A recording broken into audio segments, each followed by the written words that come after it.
Y'all, so when I went to go get my hair braided, my braider, she turned on this documentary that is on Netflix. If you got Netflix, you need to go watch it, okay? It was called Tell Them You Love Me. And y'all, I'm about to give y'all a summary of it because it was crazy.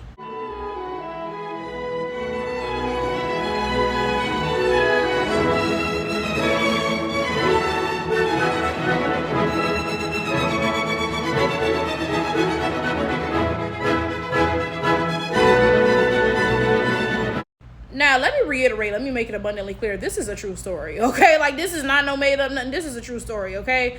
So, this documentary surrounds some events that occurred to a disabled black man named Derek, okay?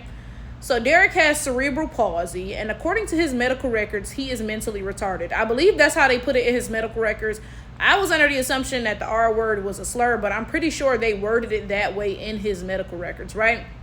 But Derek had an older brother. I believe his older brother's name was John, okay? His older brother was in a PhD program, right? And he had some class on this thing called facilitated communication, okay? Now, let me get into what that is. So, facilitated communication is a way of helping non-verbal people communicate, right? So, a non-verbal person is given like a keyboard, which allows them to type out their thoughts, okay? But this is the thing. In the case of somebody like Derek, who has cerebral palsy, you know, that affects your muscles and stuff, right? You know, somebody with something like that would not be able to utilize this, you know, this keyboard, right? Because they have to, you know, orient their fingers and be able to, you know, control their muscles well enough to actually type, right? So, in an event like this, then, and like an assistant or a helper or whatever helps the disabled person out by holding their arm and, you know, like just allegedly, right, helping them type in their thoughts, allegedly. But we're gonna get into that, you know, further down along the line, okay? So again, John is Derek's brother, and John is in this lecture learning about facilitated communication, right? So when he's learning about this, he's like, wow, you know, like I've had a disabled brother for all these years and I've never heard of anything like this. Like maybe this is something that I could use for my brother, right? So he approaches the professor, okay? The professor's name, I believe, is Anna Stubblefield. She's a white woman, okay? He approaches the professor and he tells her about his brother, and he's like, could this facilitated communication thing potentially be used with him, right? So Anna Stubblefield is like, oh, like, let's try it out, right? Like, let's see if we can get him a device and, you know, y'all can try it, okay? Now, this is the issue. Of course, stuff like this is expensive, which is messed up because it's like, shouldn't all people who need whatever, if it's a medicine or some communication device or a wheelchair or whatever, right? Shouldn't everybody who needs this thing be able to have access to it? Why is it that only the rich people who need this stuff get to have access to it, right?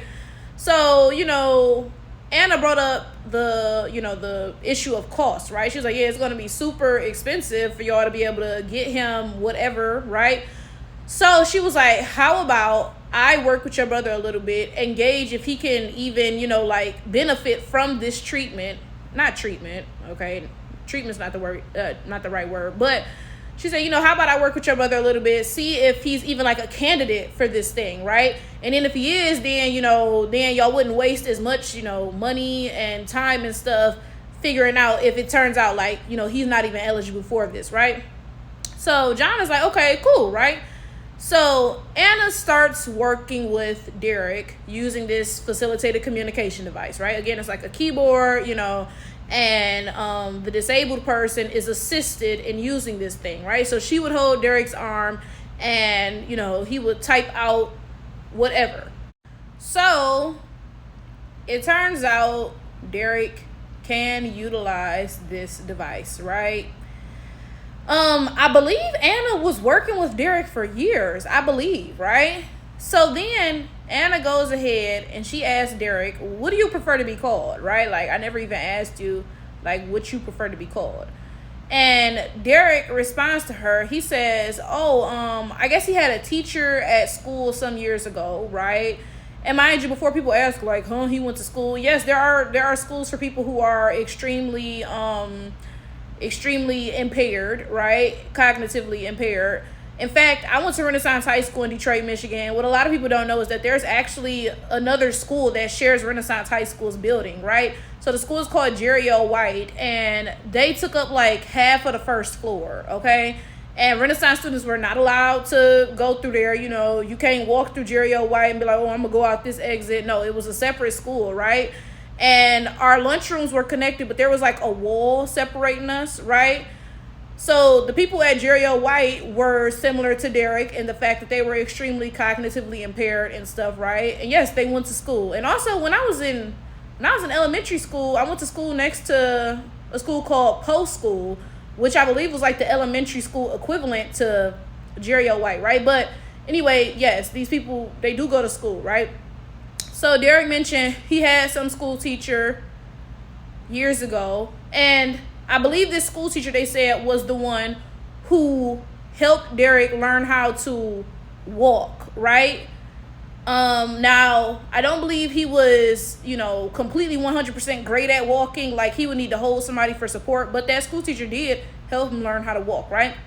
And Derek typed to Anna. He said, "Oh, that teacher called me D-Man. So, I would like to be called that," right? Now, for the rest of this documentary, Anna literally pronounced D-Man as Demon. Like, she was saying Demon, like, girl, that got on my nerves. So if y'all watch the documentary, she's going to be saying, "Yeah, Demon, so-and-so, right?" And it's like, girl, D-Man, like, but whatever, right? So she went ahead and she started calling Derek D-Man, okay? Now, let me get to the part that is gonna have you like, huh? Okay. So fast forward some. All right. John cracked a joke to Derek, right? He said, "Oh, let's go home and grab a couple beers or something, like I'm tired from work," something like that, right? And Derek typed out on this machine, of course, using, assistance from Anna, right? Or Anna. I don't know what her name is. I'm not sure if it's Anna or Anna. I forget, right? He typed out, "Oh, I don't like beer. I like red wine." Okay. And John felt that was a little bit of a red flag. He was like, that was very specific, right? And I forget what John said. I don't remember if he was like, what would Derek know about red wine or whatever. But I remember he was like, "Yeah, I feel like that was kind of a red flag. That was like oddly specific, right?"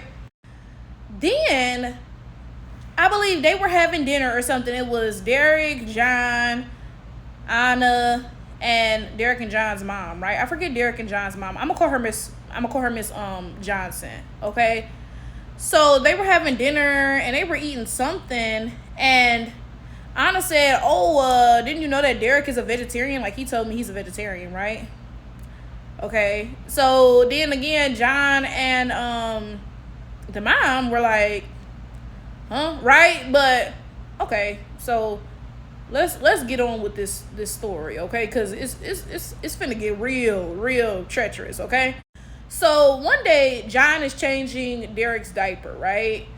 And first of all, I would just like to say, John is an awesome brother to Derek. Like, watching this documentary, you can just tell. And like, I hope that John one day gets married and has a family of his own and doesn't feel like, he been taking care of somebody for so long he doesn't even want to, or maybe he doesn't have, maybe he feels like, "Oh, I can't take care of a family and my brother, and I can't leave my brother with my elderly mom," right? And I'm tearing up because, it's sad, but like, you do what you gotta do, right? Like, people sometimes ask folks, "Oh, how do you do it?" Because I got to. It ain't no other option, right? But let me get on with the story, right? So one day, John is changing Derek's diaper, and he notices marks all over his back, like scars, right? And he's like, "Yo, what is this?" Right? So he calls Derek's school, and he's like, did Derek fall down or something? Like, what happened? And the school was like, "No, like, nothing happened. What are you talking about?" Right? Y'all, okay. So at this point, like I said, I believe this has been going on for years. Like, I believe Anna has been helping Derek, communicate for years, right? So Anna comes to John and their mother, right? John's name is John Johnson. Like, what kind of name is that? I just realized that when I was watching that, I was like, why is his name John Johnson? But whatever, right? Anna comes to John and the mom, and she tells them that she and Derek are in a romantic relationship. Okay? So John and the mother are like, what do you mean? Like, he's mentally retarded. He cannot consent to something like that. What are you talking about, right? So Anna's like, no, he's not. He's been communicating to me and, saying like, oh, I love you and so and so and so and yada, yada, yada, right? So John and the mother are like, yeah, you can't come around here no more. Like, you can't come over here no more, right? So, mind you, in addition to this, Anna is married with a child. Like, she is married with a child. And mind you, Anna's husband is also black. So, like, I don't know. Something about this is just kind of weird. It's like, do you have a fetish for black men? Or, like, what? I don't know. We're going to discuss that more in the end when I tell y'all the rest of this story, though, okay? So, John and Mrs. Johnson, well, not Mrs., because speaking of which, she and the husband divorced or whatever. He left and he ain't thought about them since. It's like, you got a disabled son. I mean, the least you could do is still help out with your disabled son. But no, he ran off. That junk is bold. That junk is bold. You run off. You ain't got no responsibilities. And you leave this, I don't want to use the word burden because, of course, nobody wants to think of their child or anything like that. But that's a lot to take on for a single parent. And then especially because she's getting older in age. Like Derek still needs his diapers changed. And the mama is older in age. She can't really lift up no grown man to be changing him and stuff. That junk is bold. But anyway, let me get back to the story. So John and the mama were like, yeah, Anna, you can't come around here no more, right? Would you believe that Anna reached out to Derek's school, right? So she sent them an email or a letter or something. And y'all gotta see what she sent them because she worded it as like a concerned medical professional, right? She worded it like, oh yeah, like it will be in Derek's best interest to have another meeting with me, but his family isn't concerned about the best interest for his treatment plan and so and so and so and yada, yada, yada, right? She worded it as like a concerned medical professional who was looking out for the best treatment plan of her patient or whatever, right? She ain't say nothing about the fact that she was in a romantic relationship with this man and his family was like, oh no, that's unacceptable, right?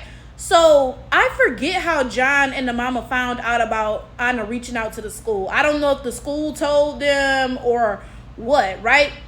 But when they found out about it, they went to the school and told them like, yeah, no, she cannot see Derek. She came and told us she's in a romantic relationship with him, so and so and so, right? And the school said to them, I believe it was the school, right? They said to them, yeah, y'all need to get a lawyer, right? Mind y'all, I haven't even told y'all the craziest part. Because I think at this point in the documentary, it had been exposed, but I haven't told it to y'all yet, right? Now, recall when John was changing Derek's diaper and he saw those marks on his back. He was like, yo, what is this? And he called the school like, did he fall down or something? And they was like, no, what are you talking about, right? When Anna told John and the mama, oh, yeah, we in a romantic relationship, she told him, yeah, we've made love before, right? So they was like, what the hell, right? Y'all, so that gets us caught up to the present day, okay? Because when John went to the school and told them, yeah, no, Anna cannot see him, she told us that she did XYZ with him. That's when the school was like, whoa, you need to get a lawyer, right? So Anna, she is such a dumb ass for this, right? She gets a call from the mom, right? The mom is asking her about the relationship that she has with Derek, okay?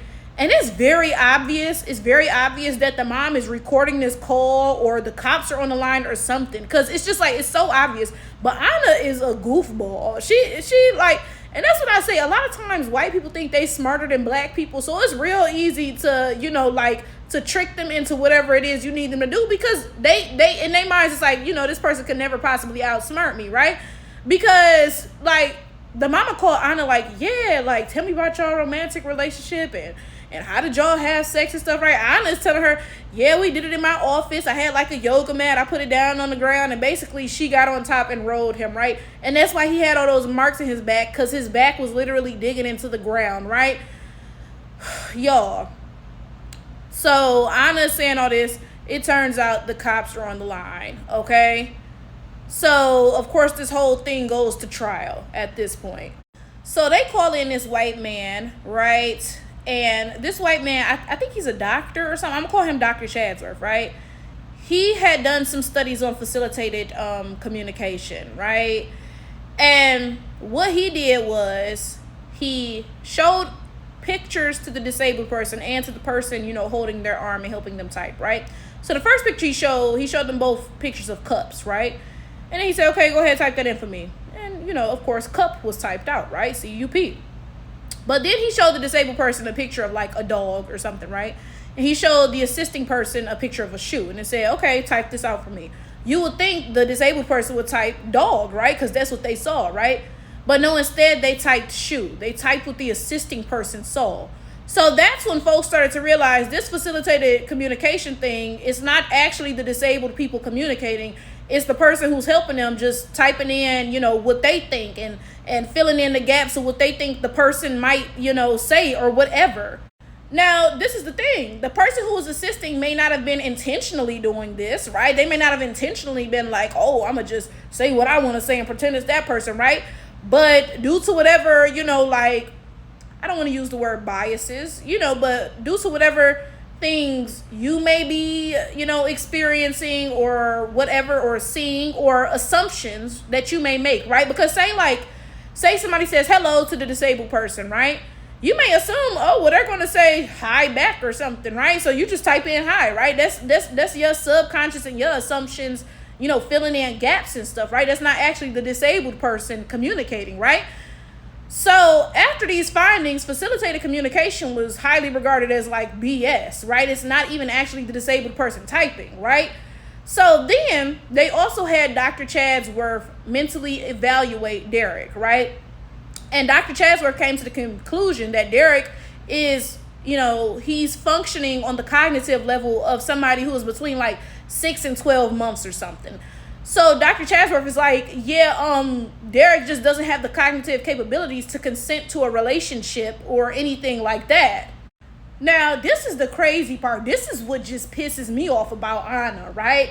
I feel like when they came to her with this information, she could have at least been like, dang, like, I messed up. You know what I'm saying? Like, she could have just been like, I thought that facilitated communication was a legitimate means of communication. I really thought that he was saying these things, I didn't realize it wasn't a real means of communication, and my own biases and thoughts and whatever may be, impacting what is going into this device or whatever, right? Because like she didn't know better, allegedly, right? So she could have been like, damn, I really thought this was a real communication device, and, I messed up, right? But would you believe that even throughout this documentary, she was still sitting there talking about, oh yeah, John and his mother, they didn't like the fact that Derek and I were lovers, and, they claimed that he couldn't communicate, but he could, and so and so and so. Like, she was still pushing this idea that they were in a consenting relationship, and that Derek does have the cognitive capabilities to, communicate and do whatever. This is my thing. Okay, you think something is going to work. It's kind of like the placebo effect. If you think it's going to work, then it's going to work. So if you go into it and you like, oh, yeah, this facilitated communication works, then, you going to figure out a way to make it work subconsciously, and then be like, oh, yeah, it works, right? So, she could have been like, I really didn't know. I really thought this worked, and like, wow, right? But no, she's still sitting there, yeah, he can definitely consent. Damon, she didn't say D-man. Damon can consent. He's a grown man, so and so and so. And the shit she was saying was just like, it was, because, hold up, let me gather my thoughts, y'all. She was saying stuff like, yeah, Damon is a grown man. Y'all want to treat him like a child, so and so and so, yada, yada, yada. If he on the cognitive level of somebody between 6 and 12 months, then, physically, he's in a grown man's body, sure, but mentally, no, he's not a grown man, right? And it's the fact that she was saying stuff like that, and that's so hurtful, because it's like, of course, John and his mother want for Derek to be, cognitively a grown man. They want for him to be able to communicate. They want for him to have adult thoughts and be able to express those and stuff, right? So I really feel like she was preying on their wants, right? I really feel like she was preying on them in that sense. I feel so bad for John and the mother because I feel like they almost had to lose Derek twice. And let me explain what I mean by that, right? When you get pregnant, you have all these hopes and expectations for what your child will be. You pregnant, you think, oh, my kid's gonna grow up and maybe they'll be a doctor or a lawyer or whatever, right? And then you have a child who is like Derek, and you realize that none of those things are actually going to come to pass, right? And you kind of have to mourn who you thought that Derek could be, right? Then here come Anna's thinking ass, right? And she's like, oh yeah, he can communicate with this and so and so and so. One day he'll be able to live on his own and yada yada yada. And she really got their hopes up, and she really pushed these unrealistic expectations. And then when they finally had to come to terms with the fact that no, he's still cognitively impaired, right? He still can't communicate. He still can't do these things. I feel like they almost had to lose him 2 times. Anyway, y'all, that documentary was crazy. Anna is out of jail now. I believe she was working as a waitress, and now she has some online job. She's like, yeah, I work online so nobody knows who I am or whatever. And I'm appalled by the fact that this woman literally raped a man. And in the documentary, her and I think it was her lawyer and whoever else, right, were trying to make it seem like, oh yeah, this is a consenting relationship between 2 adults. She literally raped a disabled man. And y'all, the documentary was appalling. It was appalling. I really do suggest y'all go and watch it. And my thing is this, right? Because again, if she had really thought the facilitated communication thing was a legitimate device and that Derek was really communicating and she really made that mistake, then that would be one thing. If she was like, whoa, I messed up, I really thought that he was communicating and he was consenting and all of this other stuff. I feel like that would be a fair mistake. And let me expound on that, because I believe this happened before facilitated communication was widely discredited as legit science, right? So if this happened when facilitated communication was still perceived as, oh, this is a legitimate thing, the disabled person is actually communicating, right, then that would have been an honest mistake that she made, right?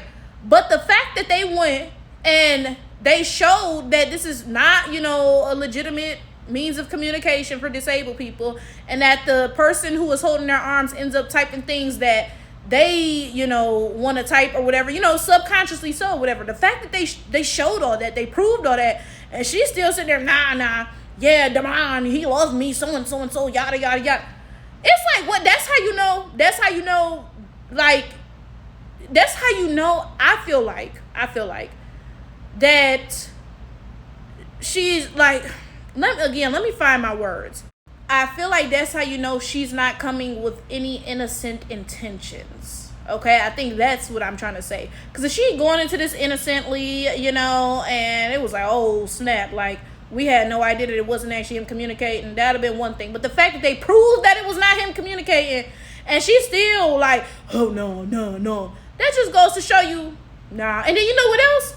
Anna's mother was in the documentary, and her stinking ass mama was on that same bullshit. Her stinking ass mama, oh yeah, so I forget what her mama said, but it was like, you enabling her. And oh my God, wait a second, speaking of the mama, let's go back to Anna's childhood, because so the mama worked with disabled people, and Anna said that's when she got interested in it. She grew up to become a professor of this. Remember, John was taking her class, right? And Anna said, yeah, my mom worked with disabled people, and I was so interested in it. I had my dad make me crutches so I could pretend to be a polio victim, and I had him make me so-and-so so I could pretend to be a disabled so-and-so. And I was like, huh? Because, okay, that's one thing if you say, oh, yeah, my mom worked with disabled people. That got me interested in it. That's when I was like, yeah, I want to be a doctor to treat this, disability. Or, oh, I want to go into research so I can find a cure for that. That's one thing, right? But you sitting there talking about you used to pretend to be disabled. Like, you had your daddy get you some crutches so you could pretend to be a post polio,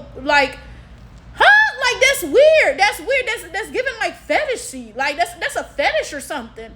So it's like Anna had this weird history with disabled people, right? And then let's circle back to the fact that, like I said, her husband was black, right? And Derek was also black. I don't know. It's giving weird history what black people do. I don't know. I don't know what it is. I don't know if it's like maybe she has a thing where she wants to feel like she's in control or something. Maybe that's why she's preying on disabled people, right? So she can feel like she's in charge or in control. Maybe it's some slavery shit. Well, I don't know. Maybe she want to feel like she's, in charge of black folks. Because that's another thing, too. White women used to be raping black men and then saying, oh, this black man raped me, lynch him. You know what I'm saying? I don't know. It's a whole lot of stuff. It's a whole lot of nuance. But, yeah, I do suggest y'all watch the documentary on Netflix. So it's like Anna had this weird history with disabled people, right? And then let's circle back to the fact that, like I said, her husband was black, right? And Derek was also black. I don't know. It's giving weird history what black people do. I don't know. I don't know what it is. I don't know if it's like maybe she has a thing where she wants to feel like she's in control or something. Maybe that's why she's preying on disabled people, right? So she can feel like she's in charge or in control. Maybe it's some slavery shit. Well, I don't know. Maybe she want to feel like she's, in charge of black folks. Because that's another thing, too. White women used to be raping black men and then saying, oh, this black man raped me, lynch him. You know what I'm saying? I don't know. It's a whole lot of stuff. It's a whole lot of nuance. But, yeah, I do suggest y'all watch the documentary on Netflix.